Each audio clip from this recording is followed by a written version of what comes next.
So finally, and better late than never, I have some Crysis 3 gameplay for you guys. Not only gameplay though, but some nice snazzy little tips for all you guys wondering what Crysis 3 is all about. So I would like to make this into a series, though don't take my word for it, because I've been proven not to keep my promise on these types of things. But I guess this would be episode 1, and I think my main focus right now would probably be on how to use your Nanosuit, which is basically the thing that makes Crysis 3 stand out most from other games, such as Call of Duty and Battlefield.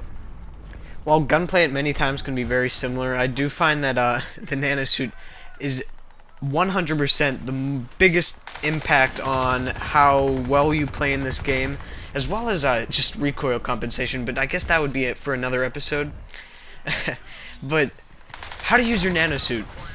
I would say that most of the time you're just going to want to run around without using it at all. I mean, that's probably the biggest tip I could give you. You run the fastest whenever you don't have it on, and either of them, cloak or armor mode, which are the two modes that you can have. Also, there's a nano vision, which is basically some sort of like thermal night vision kind of thing, and I don't find it as useful, the nano vision, as in Crysis 2, because I find that people who are cloaked, which I don't see all that often people cloaked whenever I'm in a serious gunfight, but when they are cloaked, it's much easier to see people than in Crysis 2, but Crysis 2 had a lot of problems with it as well, that Crysis 3 just soars way above than Crysis 2, if that makes any sense at all. So, Crysis 3, it improves a lot upon, like, things such as the Nanosuit, like energy. Instead of Crysis 3, if you sprinted, all your energy would be depleted, and I don't know what happened there. I think that guy was a hacker. He had an FYZ with shooting K-volt bullets. Just thought I might point that out. But in Crysis 2, you basically had one energy bar, and that energy bar supported all the energy on your whole Nanosuit. So that meant sprinting, that meant jumping, that meant cloak, that meant armor mode. But in this, it is all separate. You have unlimited sprint, unlimited jump, which is amazing. It is such a big difference from Crysis 2. The gameplay, it really makes the gameplay much more different and unique, I must say. So I'd say unique as in unique from Crysis 2. Now, Crysis 2, the movement speed was a lot slower, as I said, and whenever you're playing a map like Skyline, which is a map that's been put into Crysis 3 from Crysis 2, you really have to change up your gameplay style and the whole way you run around the map, because it's a lot more run and gun rather than just sit in a corner and camp, wait for someone to come by. But not just run and gun. I find there's a high level of tactical gameplay that you have to go through, because like in this episode, I'm hopefully teaching you, how to use your Nanosuit correctly, and the best situations that the Nanosuit modes work in. So I actually find that cloak mode works best when you're running or trying to get point A to point B and there's a large open area in between.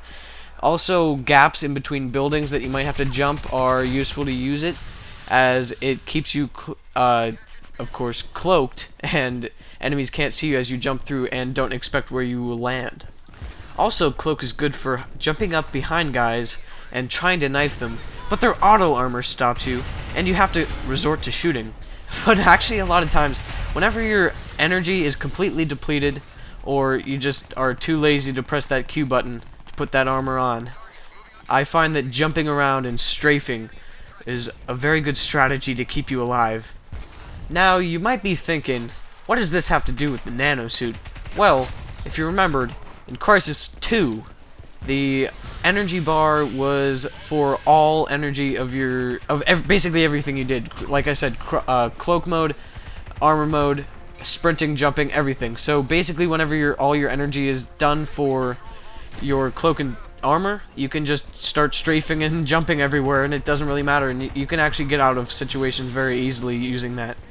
Now, just one more thing about cloak mode before I head on over to armor mode is that whenever you're out in an open area or the sun is beaming down on you, you can still see shadows, like as in your shadow, and that is just one thing to look out for whenever you're trying to be stealthy, because just know that the enemy can see your shadow and you're not completely cloaked. Also, of course, they have the nano vision, and cloak is a little easier to be seen.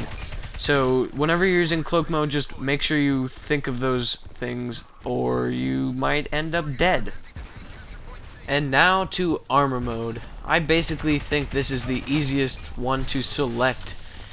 All you really have to do is get the perk auto armor, and you're set.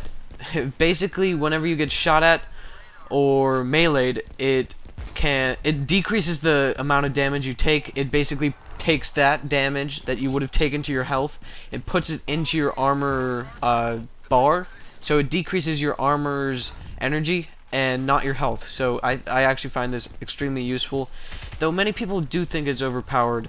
I mean, I think if you're a new player to the game or you're just trying to try out a new class, it can definitely be interesting or helpful to you. But, you know, if you're a little bit more of a skilled player like me, then you'll find that you don't really need to use that newbie armor mode or auto armor. Well, you do need to use the armor mode, not the auto armor. So you just gotta remember, though, that whenever someone's shooting at you, click that armor button, please, because that's how you stay alive. So that's I guess all the tips I could give you on the armor mode. It's not all that complicated. I mean, use armor, stay alive. Use cloak, partially stay alive, die possibly. That's basically summing it up and extremely dumbing it down. So I hope this little informational and tipped video was helpful to you guys. I definitely really enjoy the game Crysis 3, and I hope to make more of these tips videos for you. So that's just about it. Thanks for watching, guys. AngryPickle521, signing out.